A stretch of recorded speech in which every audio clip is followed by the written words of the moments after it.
Olá, pessoal, mais uma aula. Hoje teremos a doutora Soraya Roberta Pereira, como eu disse, é advogada. Ela vai falar sobre a relação do sistema classificatório de raça-cor do IBGE e demais indicadores da promoção de políticas públicas. A doutora Soraya Roberta, como eu disse, é advogada com atuação em direitos humanos, membro da RENAP, Rede Nacional de Advogados Populares, membro da Rede de Apoio do Coletivo de Advogadas Populares Margarida Alves e, este ano, também está assessorando a Diretoria de Políticas de Reparação e Promoção de Igualdade Racial. E aí, voltando a dizer, todas as pessoas escolhidas para este curso de formação em quesito raça-cor foram escolhidas a partir da sua ampla atuação na temática da qual irão falar. Então, eu tenho certeza que vocês ficarão satisfeitos com a aula de Soraya. Terão, provavelmente, várias perguntas. Ela vai responder e ela e a diretoria estão à disposição de vocês todos, todas e todos. Boa aula para todos nós. Olá! Eu sou Soraya Roberta Pereira, sou servidora daqui da Prefeitura de Belo Horizonte, professora de Geografia. Atualmente, estou trabalhando como assessora da Diretoria de Políticas de Reparação e Promoção da Igualdade Racial, a DEPIR, que é uma diretoria vinculada à Subsecretaria de Direitos de Cidadania e à Secretaria Municipal de Assistência Social, Segurança Alimentar e Cidadania, a SMASAC. Eu sou uma mulher negra, de cabelo crespo, black power curtinho. Estou vestindo uma blusa vermelha com umas bolas pretas, brincos no formato redondo, batom vermelho. Estou num ambiente que é uma das salas daqui da secretaria. Atrás de mim tem uma janela, ao meu lado paredes com a tonalidade cor clara, branca, meio gelo. E estou sentada em frente a um computador. Além disso, é importante dizer que, para além do trabalho que eu exerço aqui na prefeitura, eu também atuo como advogada na área de direitos humanos. Faço parte da RENAP, Rede Nacional de Advogados Populares, e também faço parte da Rede de Apoio do Coletivo de Advogadas Populares Margarida Alves. Hoje a gente vai conversar um pouquinho sobre o quesito raça-cor. Esse quesito que vai dar nome a toda essa formação, a essas aulas que vocês têm acompanhado ao longo desse nosso processo aqui de capacitação. E aí nós vamos trabalhar alguns pontos a respeito desse quesito. O que é o quesito raça-cor, como ele surgiu, como foi a evolução da aplicação desse quesito ao longo da história, o que tem a ver o quesito raça-cor com o planejamento e a aplicação de políticas públicas e no âmbito da Prefeitura de Belo Horizonte, como que nós vamos adotar esse quesito e para qual finalidade.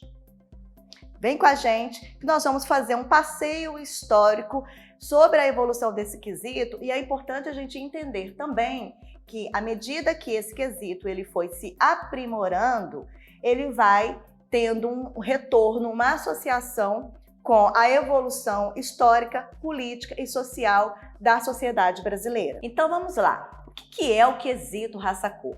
O quesito raça-cor é uma ferramenta, um instrumento de coleta da autodeclaração, a autoatribuição que cada indivíduo vai fazer a respeito do seu pertencimento étnico-racial. Basicamente, 5 categorias que são definidoras do perfil étnico da nossa população. Essas categorias, elas foram evoluindo ao longo da história para se chegar hoje nessa definição dessas 5 que são branco, preto, pardo, amarelo e indígenas. Mas como que surgiu essas categorias? Qual que foi a primeira vez que o quesito raça-cor foi aplicado? Bom, primeira notícia que temos sobre a aplicação desse quesito foi no primeiro censo demográfico que aconteceu na nossa sociedade. Na realidade, foi um censo demográfico ainda sem nenhuma sistematização, sem nenhum rigor metodológico, que tinha principal objetivo fazer a contagem populacional da sociedade brasileira. Esse primeiro censo, ele aconteceu em 1872. E nessa contagem foi-se pensado 4 categorias base. A primeira categoria, branco, segunda categoria, preto, terceira categoria, pardo e a quarta categoria, caboclo. Há de se perceber que na época desse primeiro censo, esse quesito ele foi aplicado com a ideia, com o objetivo de classificar as pessoas de acordo com a sua origem, mas também de acordo com o seu fenótipo, a sua aparência. Então foi um critério misto de elementos para poder se chegar a essa definição. E uma outra questão também foi muito relevante nessa época, porque a partir desse quesito era uma forma de identificar quem eram os cidadãos e qual o status social que cada pessoa tinha dentro da organização social da população. Vamos pensar? 1872. Então, nós tínhamos 2 tipos de indivíduos, aqueles que eram considerados cidadãos e aqueles que não gozavam desses direitos e desse status. Então, a partir dessa contagem, a partir da aplicação do quesito, era possível identificar, então, o status social de cada pessoa. A categoria branca, então, era designada para os cidadãos de pele clara e cidadãos livres. A categoria preto e parda era designado para aqueles cidadãos que, naquele momento, não eram considerados cidadãos, eram considerados mercadorias, porque eram as pessoas escravizadas ou os seus descendentes. Considerando também aqueles ex-escravizados que já tinham um status de escravizados libertos, porque já tinham conseguido a alforria, mas naquele momento ainda não eram considerados pessoas de direitos, então era uma forma de discriminar, de localizar essa população num determinado espaço, num determinado lugar dentro da nossa sociedade. E a categoria caboclo? Qual que era o objetivo dela? Caboclo era utilizado para poder se referir à população indígena, que também não gozava de direitos e que também não tinha um lugar, um status de privilégio social dentro da organização da sociedade daquela época. Então, em 1890, aconteceu essa segunda contagem da população brasileira. E aí é importante a gente perceber que o movimento histórico que acontecia no Brasil naquele momento influenciou de alguma medida a aplicação do quesito raça-cor. Foi mantido 4 categorias com apenas uma modificação. Categoria branca, pretos, caboclo. No lugar da categoria pardo, houve a substituição para o termo mestiço.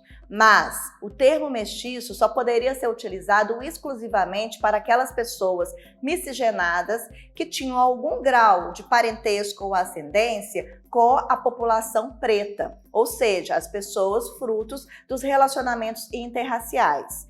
A população indígena continuou sendo designada pela categoria caboclo. Então, houve essa modificação que ainda demarcava a condição social das pessoas de acordo com a sua cor, o seu fenótipo, aparência, e também com os direitos que essas pessoas gozavam dentro da organização social naquele momento do Brasil. Pensando que em 1890, fazia 2 anos que tinha ocorrido a abolição da escravatura no Brasil. Então, essa demarcação étnico-racial ainda tinha um peso muito grande para as definições de quem tinha direitos e quem não gozava de direitos na nossa organização social.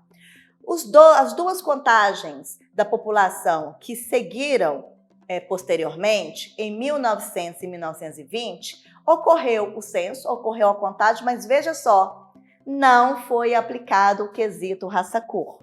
Essa pergunta não foi feita nessas contagens. Em 1900, não há uma justificativa formal para a ausência da aplicação do quesito, mas ainda, entendendo que estava muito recente o processo de libertação dos escravizados e que havia, então, um movimento crescente desde o processo de abolição da escravatura por reivindicação de direitos, tanto por parte dos escravizados, agora cidadãos libertos, quanto dos fazendeiros que eram os proprietários dessa população, dessa força de trabalho. Havia ali uma discussão se teria ou não um processo, uma política de reparação para os fazendeiros que naquele momento se viram sem a sua principal força de trabalho e iriam ter que investir numa força de trabalho dessa vez assalariada, remunerada, e culpavam o Estado por conta dessa transição econômica a qual se viram forçados a adotar. E do mesmo modo, os escravizados agora libertos também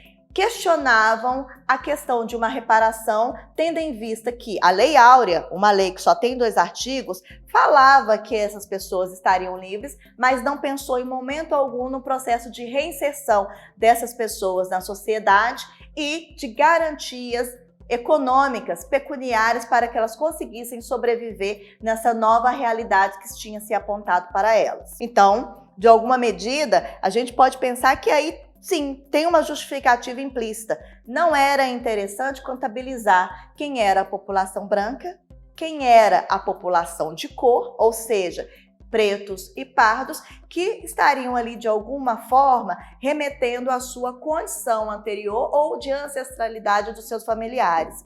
Nesse episódio, de que não era interessante ter uma contagem dessa população, a gente pode relembrar uma ação que foi feita pelo ministro da Justiça da época, o Rui Barbosa, que na época, às vésperas da assinatura da Lei Áurea, mandou queimar todos os documentos que comprovavam o quantitativo de escravizados que tinham no Brasil naquela época, sua origem de trânsito, de imigração forçada do continente africano para o Brasil e quantos fazendeiros tinham dentro das suas propriedades o quantitativo dessa população. Então, é uma informação que, infelizmente, nós perdemos com a queima desses arquivos e poderia ser uma informação recuperada a partir da aplicação desse quesito logo na sequência aí desse momento histórico. Em 1920, há uma explicação formal do porquê que esse quesito não foi aplicado.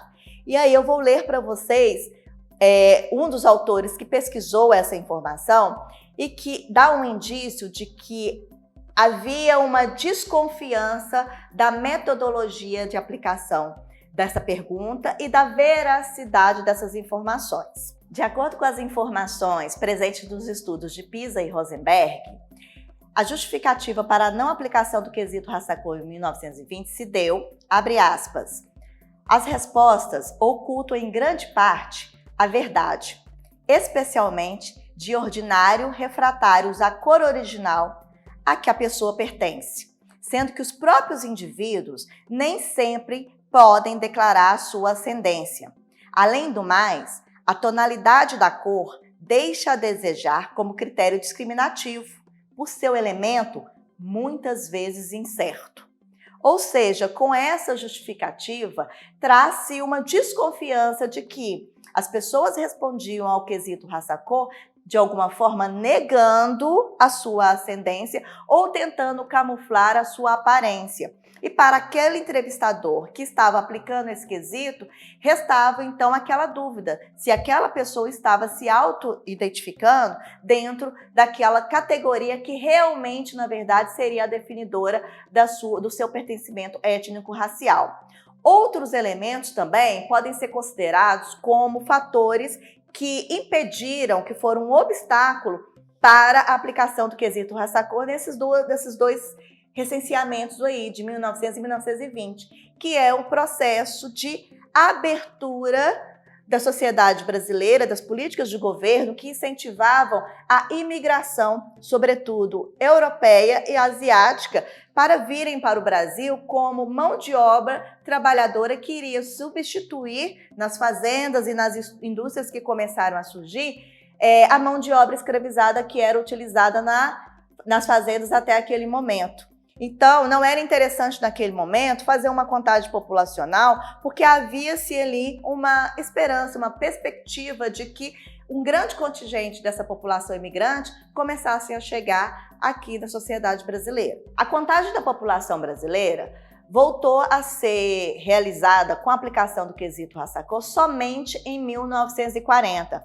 E aí, novamente, é importante a gente parar um pouquinho para entender esse contexto histórico. 1940, logo após uma mudança no perfil da República, é o momento em que Getúlio Vargas, após um golpe, questiona o processo da República de Café com Leite, se torna presidente e permanece como presidente por 15 anos, de 1930 a 1945. E um dos seus grandes objetivos enquanto política de Estado, enquanto política de governo, era modernizar essa república, né? Então, para isso, foi pensado em vários instrumentos que auxiliassem o planejamento das políticas públicas. E uma dessas ferramentas que vai estar relacionada com a contagem da população vai ser a criação do IBGE, o Instituto Brasileiro de Geografia e Estatística. Com a criação do IBGE, esse órgão, então, se torna o órgão responsável por aplicar todas as pesquisas necessárias para se pensar as políticas públicas no Brasil. E, a partir daí, cria-se uma metodologia sistematizada de contagem da população. O censo demográfico, então, ele passa a ter um objetivo muito mais específico. Vamos pensar, o que é o censo demográfico? Censo demográfico é uma coleta, é uma pesquisa, é uma coleta de informações sobre o perfil sociodemográfico de uma população, de uma sociedade. São informações várias, informações sobre escolaridade, sobre idade, sobre acesso a emprego, renda, moradia, uma série de indicativos que vão ajudar um governo a planejar melhor as políticas públicas de acordo com com esses indicadores que são informados. É interessante, então, que o censo demográfico tem uma metodologia de perguntas e que tipo de pergunta vai ser interessante para o desenvolvimento das políticas públicas que serão aplicadas a partir dessas informações coletadas. Então, em 1940, o IBGE volta a fazer a pergunta quesito raça-cor e aí ele elege 4 categorias para que o quesito fosse perguntado. Que categorias são essas? Permanece a categoria branca, a categoria preto, a categoria pardo. Olha só o termo pardo sendo retomado em substituição ao termo mestiço, que tinha sido incluído lá no censo de 1890.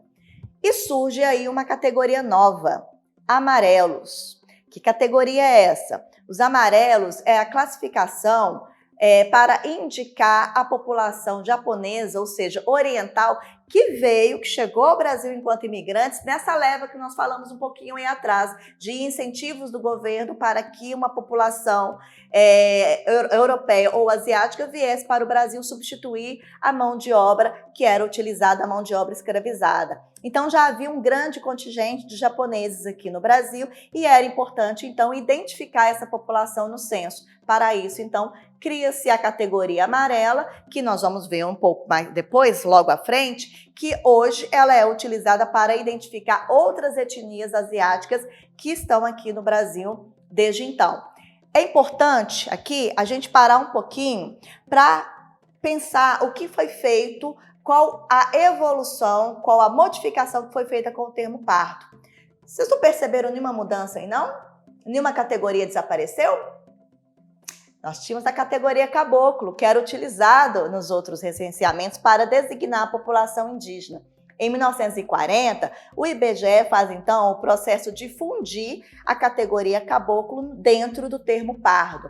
Então, o termo pardo, ele era utilizado para poder classificar qualquer resposta, qualquer pessoa que não se identificasse enquanto branco, preto ou amarelo. Toda essa população, então, considerada não branca ou não preta, era incluída dentro do termo pardo, inclusive a população indígena.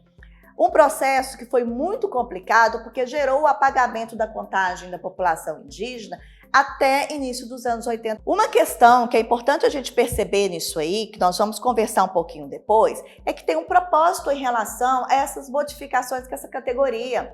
Em 1940, nós estamos vivendo um processo de embranquecimento da população e também um processo de eugenia, que seria o processo de modificação de limpeza étnica do perfil demográfico da população. O que isso tem a ver? Isso tem a ver que havia uma expectativa, uma perspectiva aqui, a partir do processo de miscigenação da população, ou seja, o incentivo de que essa população naturalmente iria se misturar com a população europeia e a população asiática, e aos poucos as características que fossem que identificassem as pessoas pretas e pardas iriam desaparecer e num futuro não muito distante, apenas predominaria as características fenotípicas de 3 classificações, né? A população preta, a população amarela e a população branca. Dessa nova série de censos agora organizados pelo IBGE, os censos de 1950, 1960 e 1980 seguiram basicamente o mesmo padrão. Mantiveram ali as 4 categorias do quesito raça-cor, branco, preto, pardo e amarelo, com uma diferenciação. No censo de 1950, vinha no manual do aplicador orientações para que ele considerasse apenas as respostas branco, preto e amarelo, e aquilo que não se enquadrava ali poderia ser colocado dentro da categoria pardo. E o que não se enquadrava? Vinha discriminado, que mestiços, mulatos, indígenas, toda a sorte de definições que fossem aparecendo, o aplicador poderia incluir, então, essa autodeclaração como pardo. É importante a gente também pegar um outro ponto. No censo de 1960, começou-se a considerar a declaração indígena para pardo, só que com uma orientação. Em 1960, só era considerada indígena aquelas pessoas que habitavam os aldeamentos. O que quer dizer isso? Os indígenas que estavam dentro do seu território considerado, demarcado, reconhecido pelo Estado Nacional. Indígenas que moravam, que residiam dentro das cidades ou em outros espaços e que se autodeclarassem dessa forma, não seriam contabilizados desse modo, trazendo novamente essa discussão do apagamento da invisibilidade dos indígenas da contagem nos censos demográficos realizados pelo Brasil. Em 1970, houve o censo demográfico, mas, novamente, não houve o questionamento da categoria quesito raça-cor, a exemplo do censo de 1900 e o censo de 1920. Novamente, é importante a gente pensar aí que período histórico o Brasil estava vivenciando em 1970. Estávamos em pleno auge da ditadura militar. Então, pensando que esses instrumentos vão subsidiar políticas públicas, planejamento dessas políticas e, em alguma medida, os interesses políticos governamentais existentes daquela realidade, também não era interessante de que se tivesse uma realidade, um perfil demográfico apurado da população brasileira. Então, essa pergunta ela é retirada e só é retomada no censo de 1980, quando já havia todo um processo de reivindicação, de busca da redemocratização política no Brasil. Então, retomando, o censo de 1980 ele mantém essas 4 categorias, mas também já começa a dialogar com o questionamento que os movimentos sociais começaram a fazer a respeito da importância desse quesito no planejamento das políticas públicas, sobretudo porque no censo anterior, de 1970, essa pergunta havia sido excluída. Então, a partir de 1980, os movimentos sociais começam a dialogar com o IBGE. Esses questionamentos, essa conversa dos movimentos sociais com o IBGE para trabalhar melhor a metodologia de aplicação do quesito raça-cor no censo, foi impulsionada pelos diversos movimentos sociais, as diversas entidades dos movimentos negros e, em especial, o Movimento Negro Unificado, que questionava a existência de apenas 4 categorias de classificação e também questionava a forma como essa pergunta era feita no recenseamento. Então, a partir daí, o IBGE, atento a essas reivindicações, começou a fazer estudos, simulações para modificações dessa contagem. Um desses estudos foi numa pesquisa intermediária realizada pelo censo, que é a PNAD, Pesquisa Nacional de Amostragem Domiciliar, que foi realizada em 1976, e nessa pesquisa apareceu pela primeira vez a pergunta: qual a sua cor? E essa pergunta foi feita num formato aberto, sem categorias de classificação.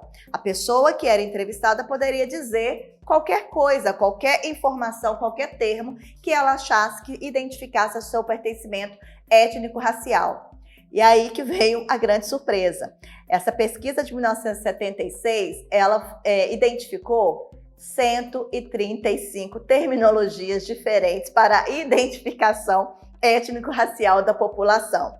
Diante disso, então, 4 anos depois do censo de 1980, o IBGE fez uma conversa com os movimentos sociais e as diversas entidades do movimento negro e fez a definição de manter as 4 categorias, mas se comprometendo em estudar a melhor forma de aplicação e inclusão de outros termos. E aí, com essa experiência da PNAD de 1976, o censo de 1980 e com todas as reivindicações, o censo de 1990, que na realidade foi realizado em 1991, traz como inovação a pergunta qual a sua cor? E mantém ali as 4 categorias utilizadas até aquele momento. Já atento a essas reivindicações dos movimentos negros, o IBGE novamente começa a fazer testagens para a modificação dessa pergunta para o censo de 2000, que na realidade foi aplicado no ano de 2001. E aí uma das inovações foi realizada numa pesquisa intermediária chamada PME, que é a Pesquisa Mensal de Emprego, e nessa pesquisa foi adotado 2 situações. A primeira situação, manteve-se a pergunta qual a sua cor, mas com a adoção do termo etnia, qual a sua cor e a sua etnia, e também qual a sua origem. Qual que era o objetivo dessa pergunta? Era atender à reivindicação do movimento negro de inclusão da categoria afrodescendentes para identificar aquelas pessoas que até então, nos censos anteriores, estavam englobadas na categoria pardo. Só que aí, uma nova questão. Essa categoria, qual a sua cor e raça, também foi uma pergunta aberta e nessa pesquisa foi identificado 145 terminologias diferentes para a identificação étnico-racial.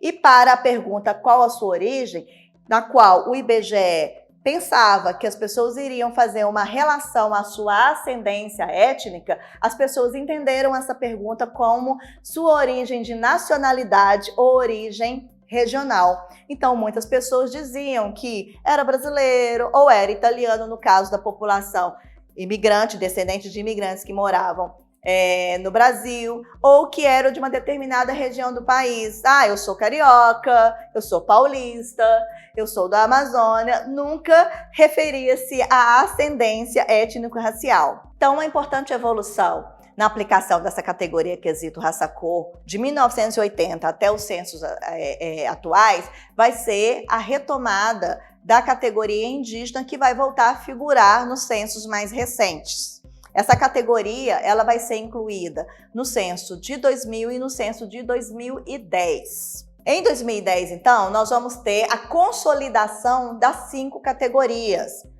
branca, preta, parda, indígenas e amarelos. E essa consolidação, essa definição, essa escolha do IBGE foi baseada nessas 2 sistematizações desses estudos que eu mencionei agora há pouco, né? A pesquisa de 1976, as reivindicações dos movimentos negros, a pesquisa que foi aplicada em 1998, tudo isso deu subsídio para que o IBGE percebesse que naquele momento histórico, naquele momento político, as categorias que mais poderiam dar subsídio sobre o perfil sociodemográfico e étnico da nossa população seriam essas 5. E por que o IBGE chegou a essa conclusão? Porque, embora as 2 pesquisas que conseguiram identificar 135 e 148 terminologias diferentes para a identificação étnico-racial, quando foi feita uma filtragem, uma apuração dessas terminologias, percebeu-se que, apesar desse quantitativo de mais de 100 termos diferentes, mais de 90% das populações respondiam a 6 termos específicos de uma forma recorrente, reincidente, que são justamente, desses 6, os 5 termos que ficam como definidores das categorias de quesito raça-cor a partir do censo de 2001. Alguns exemplos desses termos que apareceram nessas 2 pesquisas são termos que eram muito utilizados na sociedade brasileira e inclusive disseminados na mídia, na literatura. Alguns deles a gente vai reconhecer perfeitamente. Eram termos utilizados como bugre, para poder identificar a população indígena, assim como caboclo, o termo mulato, cafuzo, mameluco, crioulo, as várias derivações da terminologia de moreno, moreno claro, moreno escuro ou apenas claro, ou designações que tinham a ver com a tonalidade da cor de uma determinada pessoa ou a variação dessa tonalidade, como, por exemplo, o termo retinto, azevite, oviano, cor tostada de lombo, cor de cravo e canela, cor de jambo. Percebem? Já ouviram falar algumas dessas expressões? Algumas delas ficaram até famosas. Quando a gente pega, por exemplo, o exemplo da literatura, né? Jorge Amado com seu livro Gabriela, Cravo e Canela. Quem era Gabriela, a personagem dessa literatura, desse livro? Uma mulher parda, uma mulher mestiça, uma mulher miscigenada. Outras obras também faziam referência a esses termos, como o próprio livro O Mulato, a novela e o livro Cabocla, que também dizia dessas personalidades que tinham aí essa relação com a miscigenação. Por isso era natural que a população, ao ser questionada numa pergunta aberta, não induzida, qual que era o seu reconhecimento, seu pertencimento étnico, muitas vezes essa população ela recorria a essas terminologias que eram vastamente, de forma ampliada, divulgadas, discutidas no âmbito da nossa sociedade. A partir, então, dessa definição, dessa decisão do IBGE de manter essas 5 categorias como padrão da pergunta quesito raça cor, é importante a gente mencionar a presença dos movimentos negros nessa discussão, inclusive como auxiliadores de um processo de reconhecimento de importância dessa pergunta. É nesse momento, da década de 80 aos anos 2000, que os movimentos negros que já vinham num processo de reivindicação e de afirmação da sua negritude desde a década lá de 60, 70, inspirado pelos movimentos Black Power, dos Panteras Negras, as várias entidades e organizações que discutiam o papel do negro e a função do negro na sociedade brasileira, os movimentos negros, então, adotam, encampam essa pergunta e a importância dela e começam a fazer campanhas de valorização e de importância dessa pergunta nos recenseamentos. Então, vocês vão ver aí nos slides alguns panfletos, algumas imagens de campanhas que foram amplamente vinculadas na época e que diziam da importância de se responder corretamente o quesito raça-cor, sobretudo para a população preta e a população parda. O que seria isso, então? Uma campanha que falasse: declare seu amor à sua mãe, à sua avó, ao avô, ao seu pai, à sua ancestralidade. Declare sua raça-cor. Uma outra campanha dizia: não deixe sua cor passar em branco. Uma outra campanha que foi puxada pelos movimentos dos jornalistas dizia: jornalista de verdade assume a sua identidade. E outras diversas campanhas que foram puxadas pelas defensorias públicas, pelo Ministério Público, sindicatos, mostravam a importância de se reconhecer dentro dessas categorias e, mais ainda, mostravam a importância da população preta e parda se reconhecer enquanto população com características de uma negritude que estava sendo exaltada, valorizada e reivindicada para assumir a importância dessa população na organização da sociedade brasileira. Os movimentos negros, então, eles foram responsáveis por um processo que hoje nós chamamos de reconhecimento, valorização e identidade étnico-racial. A ex-ministra e grande pesquisadora e educadora Nilma Lino, ela vai trabalhar esse conceito de identidade racial como sendo o autoconhecimento, o reconhecimento e valorização do grupo étnico-racial e o pertencimento do indivíduo dentro desse grupo étnico-racial. Ela traz ainda algumas informações que vão nos ajudar a entender que esse processo de reconhecimento étnico-racial, ele vai ser um processo de construção, muitas vezes uma construção individual do sujeito, mas também um processo de construção coletiva, a partir do momento que a identificação étnico-racial passa pelo reconhecimento dos coletivos, dos grupos, do pertencimento daquele indivíduo enquanto membro dessa coletividade da qual ele se autodeclara e se autorreconhece. Então, os movimentos, as várias reivindicações e estudos que evocavam A importância do reconhecimento étnico-racial foi de extrema importância para que, a partir de toda essa movimentação, cada vez mais a população brasileira conseguisse se identificar, olhar no espelho e perceber com qual grupo étnico-racial ela mais se assemelhasse. E é a partir desses movimentos que o IBGE também toma a decisão histórica de, a partir da categorização dessas 5 categorias, fazer a junção de 2 termos, o termo pardo e o termo preto. A partir dessa junção, o IBGE, então, atendendo à reivindicação do movimento negro, conseguiria identificar com mais distinção quais eram as populações brasileiras, sobretudo identificar a população negra brasileira. Então, a partir do censo de 2000, houve a junção do termo preto e pardo para designar a população negra brasileira. Essa junção, ela tem uma importância fundamental. Essa importância está relacionada não apenas à hierarquia das categorias raciais, étnico-raciais que eram apresentadas na sociedade, mas foi uma junção que permitiu dizer que determinados grupos étnicos-raciais tinham uma mobilidade, uma ascensão social maior, tinham acesso a determinados bens e serviços maior, enquanto outros grupos eram negligenciados. No fundo, o IBGE percebeu que não havia distinção entre as pessoas que se autodeclarassem pardas ou pretas em relação a esses acessos.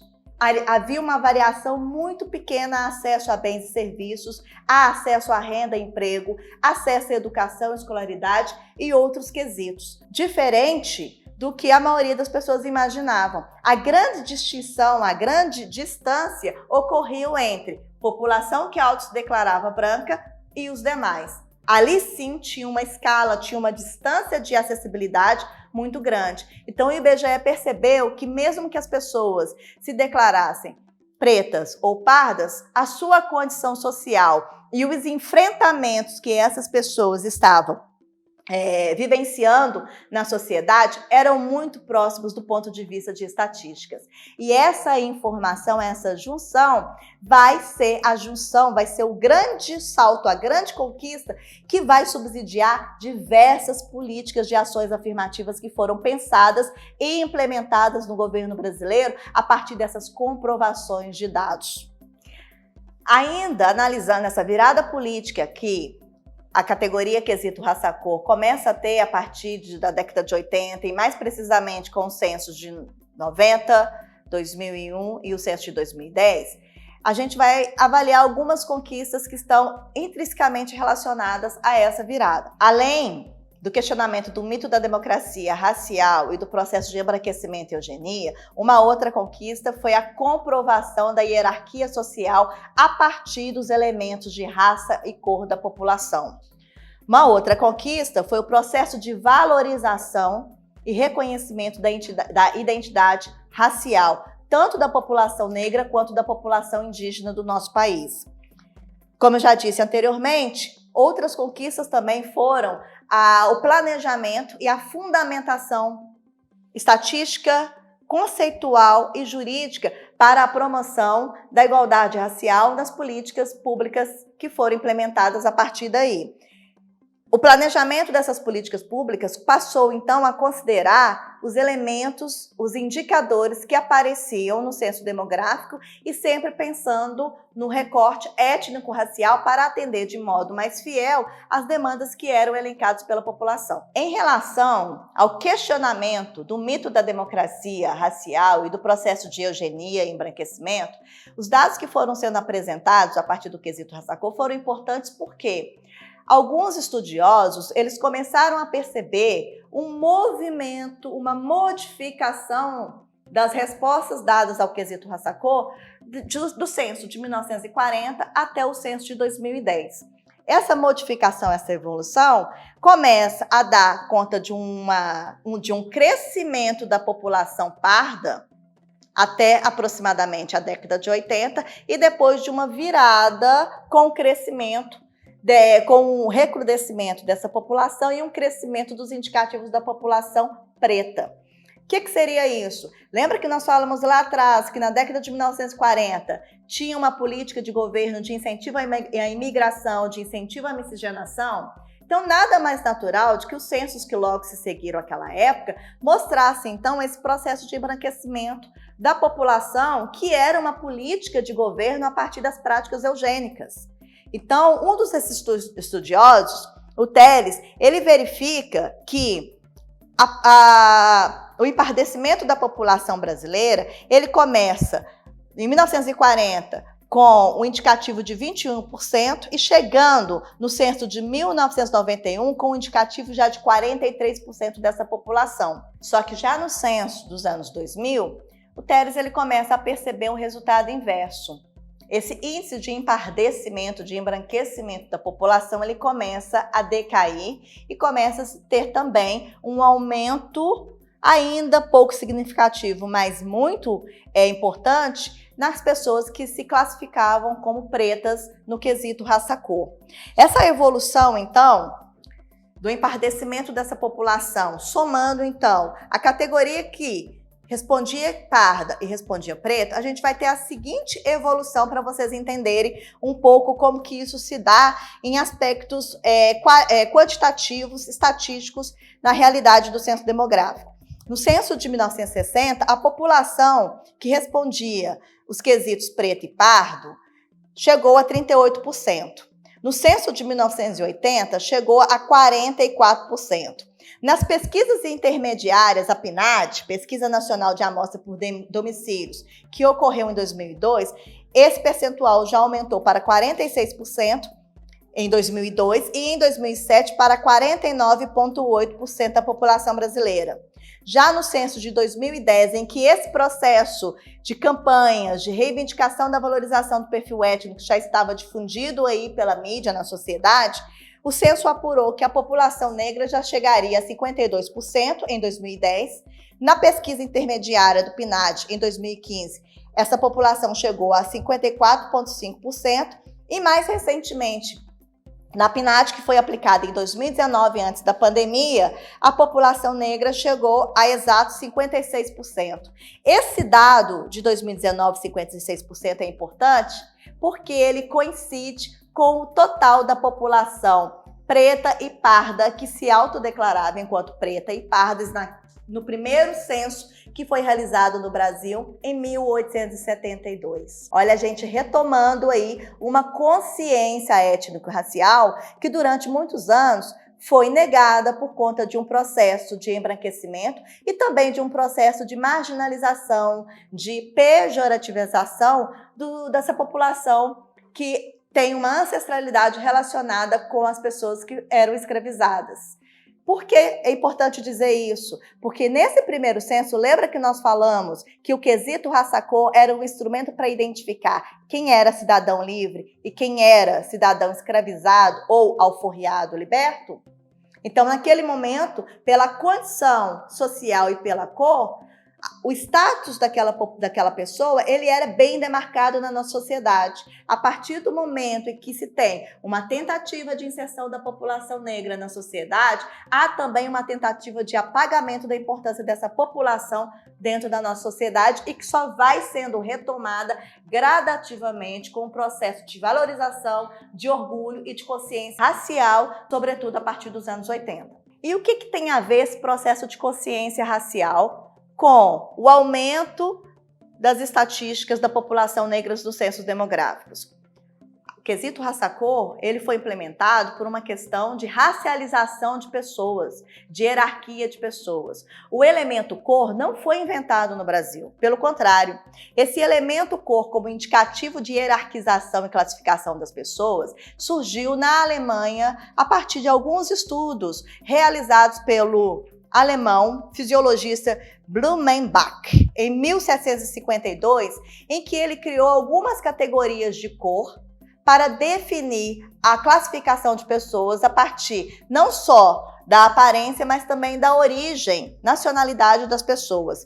Ele então criou 5 tipos de classificação: branca ou caucasiana, negra ou etiópica, amarela ou mongol, parda ou malaia, vermelha ou americana. Essas terminologias influenciaram a classificação étnica das pessoas em várias partes do mundo, inclusive na sociedade brasileira, que adotou parte dessa terminologia para hierarquizar as pessoas de acordo com a condição social e a cor e dizer quem tinha privilégios e direitos e quem estava excluído desse processo. Dessa forma, relacionando então hierarquia social, cor e raça, é importante a gente perceber que existe toda uma intencionalidade, uma vontade política relacionada a qualquer tipo de pesquisa que seja realizada e intenções de planejamento de políticas públicas. E essas intencionalidades sempre foram percebidas na aplicação dos censos demográficos, que durante muito tempo foi um instrumento para poder subsidiar políticas públicas voltadas apenas para a população branca brasileira. A partir do momento que se tem esse processo de reconhecimento e consciência racial, essas intencionalidades começam a ser questionadas pelos movimentos sociais. E aí vários autores vão afirmar que as reivindicações, os estudos trazidos pelos movimentos sociais, sobretudo pelo movimento negro e o movimento negro unificado, foram importantes para poder definir essa virada étnico-racial que nós presenciamos a partir do censo de 2000 e o censo de 2010. Alguns desses estudiosos, como o Osório e o Petruccelli, eles falam que o aumento da declaração da cor negra e da previsibilidade do enquadramento dessa população dentro do espectro pardo ou preto tem a ver com a espontaneidade que as pessoas passaram a se autodeclararem. Ou seja, essa espontaneidade está relacionada com esse processo de orgulho e de reconhecimento de identidade étnico-racial. Então não há nenhuma surpresa ao perceber que a partir desses movimentos há um crescimento de autoafirmação e autodeclaração desses indivíduos a partir da sua origem, pertencimento étnico e ancestralidade. A partir desses movimentos foram surgindo alguns termos que são importantes para a gente analisar aqui na nossa conversa. Um desses termos é o conceito de autodeclaração ou autoatribuição. Autodeclaração ou autoatribuição nada mais é do que o processo de autonomia, de identificação que o próprio indivíduo vai dizer sobre o seu pertencimento étnico-racial. Então, é a forma como o indivíduo se vê e se reconhece dentro de grupos e padrões étnicos raciais adotados de uma sociedade. Além do conceito de autodeclaração, a gente tem escutado muito falar no conceito de heteroidentificação ou heteroatribuição, que na realidade é a forma como uma outra pessoa te vê e te reconhece.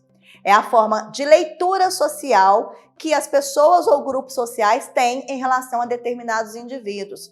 Então, é o que a gente tem ouvido falar aí das bancas de heteroidentificação dos concursos de cota, que é a forma de dizer que a partir da autodeclaração daquele indivíduo, esse indivíduo ele vai ser reconhecido e lido pela sociedade a partir de qual perfil étnico.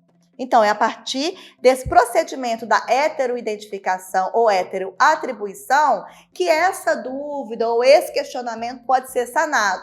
E esses dois conceitos, eles são pautados de forma muito responsável, muito séria, a partir de todo um processo de reconhecimento de elementos étnicos, estéticos, valores culturais e costumes que vão definir a negritude de uma determinada pessoa. Todos esses conceitos foram fundamentais para o planejamento de diversas políticas de ações afirmativas, como já dito aqui, a política de ações afirmativas de cotas para as universidades públicas, cotas para os concursos públicos federais e de vários estados e municípios, inclusive Belo Horizonte. Tem uma lei de 2016 em que há reserva de vagas, reserva de cotas para servidores que se autodeclararem enquanto negros e pardos.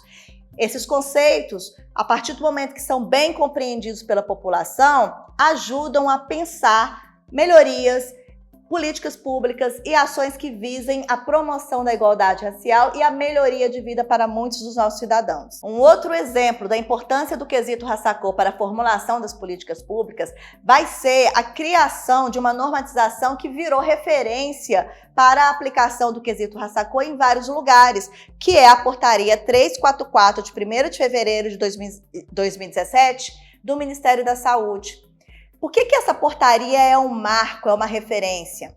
Apesar dela ter sido promulgada apenas em 2017. Das considerações dessa portaria, foi-se pensado toda a discussão, todos os elementos teóricos e conceituais que foram amplamente debatidos pelo movimento negro, toda a normatização criada até o momento como o Estatuto da Igualdade Racial, para fundamentar a importância da aplicação do quesito raça-cor para as políticas públicas, no caso dessa portaria, voltadas para a população negra no âmbito da saúde. E ainda mais, essa portaria, além de ter evocado o Estatuto da Igualdade Racial, fez uma referência aos diversos acordos internacionais que tinham sido realizados e assinados pelo governo brasileiro até aquele momento, como, por exemplo, os acordos da Conferência Mundial contra o Racismo, Xenofobia e Intolerâncias Correlatas, que foi realizado em decorrência da Conferência de Durban. O quesito raça-cor deve ser visto de forma intersetorial, porque as políticas públicas pensadas para a população, elas não são pensadas apenas por uma única secretaria ou por um único órgão no governo.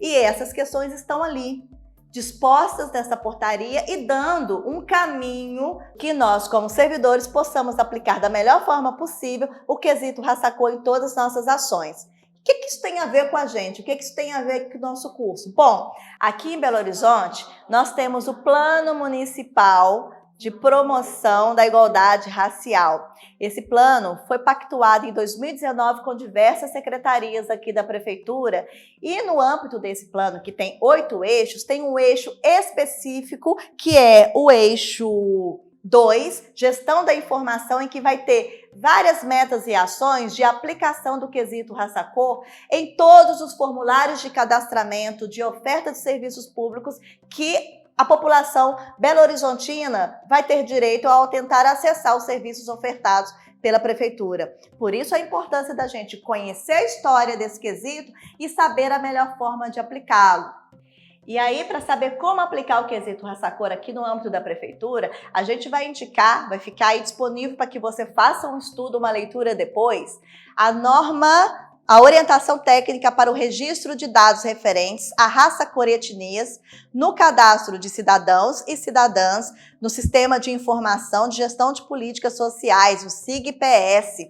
Essa norma técnica foi feita pelo SUAS, pela Diretoria de Assistência Social, pensando em dar subsídios para você, servidor, que tem alguma dúvida na aplicação desse quesito. É uma norma técnica bem completa que vai trazer não só conceitos específicos de que população é essa de que nós estamos falando, além do modo correto de preenchimento desse quesito raça-cor, dando, inclusive, algumas dicas de como fazer essa pergunta de uma forma que não seja constrangedora para aquele cidadão que está sendo ali atendido por você no serviço público. Nós sabemos que o tom da nossa voz, a forma como nós gesticulamos, o nosso olhar, a forma de expressão e tonalidade da forma como fazemos determinadas perguntas ou determinadas falas, podem sim constranger essa pessoa em dar aquela informação que para nós é tão preciosa para o planejamento das políticas públicas aqui na cidade de Belo Horizonte. Faço o convite novamente para que você acesse essa norma técnica que foi construída em conjunto com a ADEPIR, Diretoria de Políticas de Reparação e Promoção da Igualdade Racial, para que as políticas públicas para a população negra, indígena, cigana e quilombola de Belo Horizonte seja atendida da melhor forma possível e tenha os seus direitos assegurados. Com tantas conquistas que foram conseguidas a partir da aplicação e da evolução do quesito raça-cor, é óbvio que algumas dificuldades, alguns enfrentamentos também apareceram ao longo desses anos. Então, há alguns questionamentos se o quesito raça-cor ele realmente conseguiria dar conta de toda a diversidade étnico-racial da nossa sociedade e nós vamos tratar aqui de alguns desses posicionamentos controversos em relação ao quesito raça-cor. Um desses questionamentos é baseado de que o quesito raça-cor ele dá uma importância muito grande a uma tríade. Que tríade é essa? Seria a população branca, população preta e a população parda, deixando de lado outros perfis étnicos raciais que, de acordo com as reivindicações de vários movimentos, também tem uma importância muito grande nessa contabilização aí da população brasileira. Que perfis étnicos raciais seriam esses? Há alguns movimentos já organizados que se intitulam como Grande Nação Mestiça ou movimentos a favor da mestiçagem, que dizem que não se sentem contemplados pelo quesito raça-cor, que preferiam que no lugar do termo pardo voltasse a indicação do termo mestiço, que foi adotado lá atrás no censo de 1890. Esses movimentos sociais, então, reivindicam que não são pardos, de alguma forma. São pessoas que são frutos de relacionamentos interraciais, mas relacionamentos interraciais direcionados, sobretudo, por questões de etnias de origens geográficas diversas. Vou dar um exemplo. Uma pessoa que é descendente de uma mãe italiana e um pai árabe. Essa pessoa, muitas vezes, vai ter uma tonalidade, uma aparência que ela pode ser ou não lida como uma pessoa branca, mas ela não se reconhece enquanto uma pessoa parda, uma vez que os seus pais, a sua ascendência, não vem da população negra. Então, há essa reivindicação de um não lugar, de um não pertencimento dentro do quesito étnico-racial, do quesito raça-cor. É importante a gente fazer um retorno a toda essa evolução étnico-racial que nós fizemos, porque a condição de origem das pessoas realmente nunca foi um assunto predominante dentro do quesito raça-cor. E sim, a condição social, a hierarquia social disponibilizada pela cor e pela aparência que essas pessoas têm na nossa sociedade brasileira. Mesmo que, num exemplo como esse que eu dei, a pessoa ela seja mestiça, mas na prática ela vai continuar sendo lida como branca na nossa sociedade. Por isso que até hoje não houve uma consideração dessa reivindicação como um elemento que vai fazer uma dissociação do perfil étnico dessas pessoas em relação à hierarquia social. Um outro questionamento também vem referente ao termo pardo e tem ganhado muita força aí nas discussões, nas redes sociais, que é o surgimento do termo colorismo. Para muitas das pessoas que são desse movimento de reivindicação, elas dizem que o termo pardo ele traz um não lugar, uma invisibilidade e, em alguma medida, retira toda a carga de negritude, de identidade étnico-racial com a ancestralidade negra e africana que essas pessoas sentem no seu pertencimento étnico-racial. Portanto, há algumas pessoas que, embora tenham um padrão de cor diferenciado, ou um pouco mais claro, ou um pouco mais tonalizado, sentem-se constrangidos em se dizer pertencentes à população preta e falam que são da população parda, mas com um certo sentimento de constrangimento, porque na realidade se sentem tão pretos ou tão negros quanto as demais parcelas da população brasileira. Uma outra discussão é em relação ao termo amarelo. Como eu havia dito lá no início, esse termo foi adotado para designar a população japonesa imigrante que tinha chegado aqui no Brasil no início do século XX. Só que por conta dos vários processos de imigração, hoje nós temos várias etnias asiáticas que também são abarcadas por esse termo amarelo oriental que não se sentem contemplados com ele. Nós temos chineses, coreanos e diversas outras etnias que hoje reivindicam, dentro do quesito raça-cor, uma classificação que fosse mais fiel à realidade de pertencimento étnico dessas pessoas. Porém, a modificação do quesito raça-cor é um processo que precisa ser amplamente debatido com a sociedade, sobretudo com os diversos movimentos sociais, porque ela traz em si diversas intencionalidades de cunho político, social, econômico e cultural. Vou aqui ler uma frase de uma das pesquisadoras que já foi citada aqui na nossa entrevista, que é o Pizza e o Rosenberg, que eles dizem o seguinte: independente da terminologia, independente das palavras, abre aspas, as palavras para nomear a cor das pessoas não são meros vínculos neutros enunciadores de matizes, mas carregam índices de preconceito e discriminação e, além disso, índices de seu distanciamento e de sua superação e mobilidade dentro de uma hierarquia social.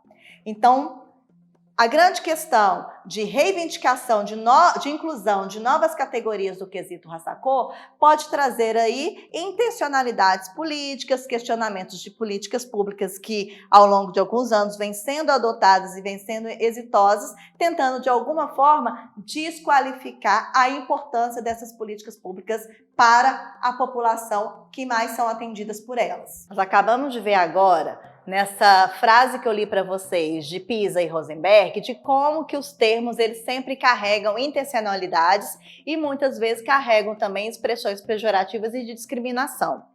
Além disso, enquanto estamos analisando os problemas e enfrentamentos e questionamentos a respeito da aplicação do quesito racial, é importante a gente não deixar de perceber a invisibilidade de algumas terminologias que nunca apareceram nos censos demográficos porque não eram considerados importantes enquanto contagem de determinados grupos étnicos da nossa população.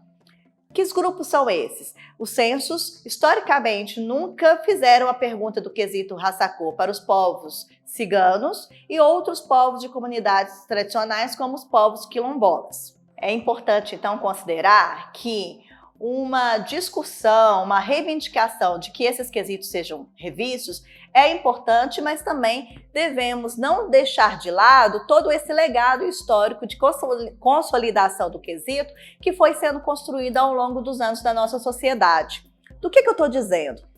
Embora tenha tido uma evolução e uma modificação em relação a alguns termos, é importante a gente perceber que duas categorias nunca deixaram de ser pesquisadas do quesito raça-cor. A categoria branca e a categoria preta sempre estiveram presentes nos mais de 130 anos que separam o primeiro censo demográfico que foi aplicado no país ao último censo que foi aplicado em 2010.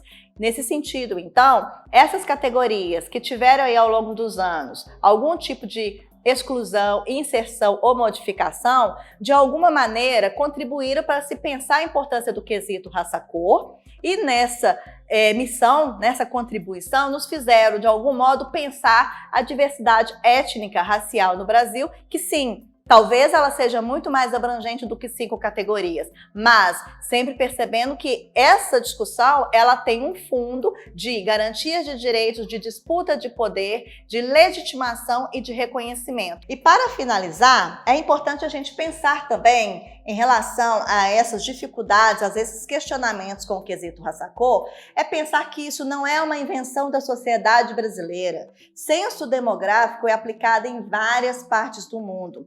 E não existe um modelo, um padrão, sobretudo internacional, para indicar qual que é a melhor forma ou não de se perguntar a questão étnica da sociedade, da população. Então, só para conhecimento, a gente vai ter no âmbito internacional alguns modelos de aplicação do censo e de pergunta do quesito raça-cor que vão ser distintos. Aqui no Brasil, nós já vimos quesito raça-cor a partir da origem, da aparência, do fenótipo. Na Índia, o quesito raça-cor ele passa a ser uma pergunta a partir da sua casta. A qual casta que você pertence? Porque lá tem uma estrutura denominada de castas em que cada uma dessas castas vai ter uma hierarquia social e a relação religiosa é que vai definir muito o padrão, o status dessas castas. Então, quesito raça-cor vai ser a partir disso aí. Qual a sua casta e qual a sua orientação religiosa. Na Inglaterra, o quesito raça-cor vai ser perguntado a partir de qual grupo étnico que você pertence. E aí, grupo étnico pode ser muito amplo e não necessariamente pode estar relacionada com a cor dos indivíduos. Na França, não interessa muito a questão da raça-cor, interessa a nacionalidade. De que país que você veio? Se você não é francês, então não vai ser considerado cidadão originário francês e vai ser classificado de formas distintas de status e hierarquia social dentro daquele país.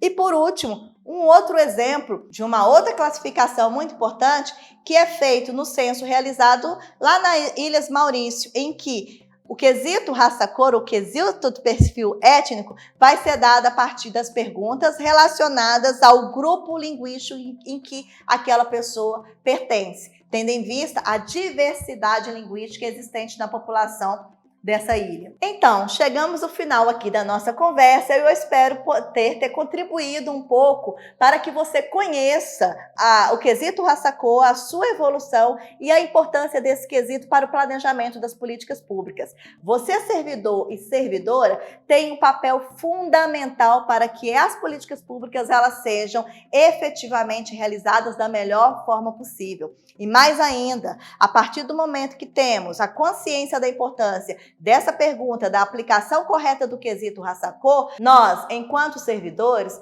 vamos estar exercendo um importante papel, que é a garantia de direitos para as populações mais discriminadas da nossa sociedade. A população negra, a população indígena, a população cigana e a população quilombola presentes, residentes aqui no município de Belo Horizonte.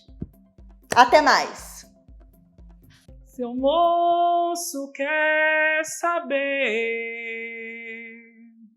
eu vou contar num baião a minha história pro senhor. Seu moço, preste atenção. Eu vendia pirulito, arroz doce, mangunzá.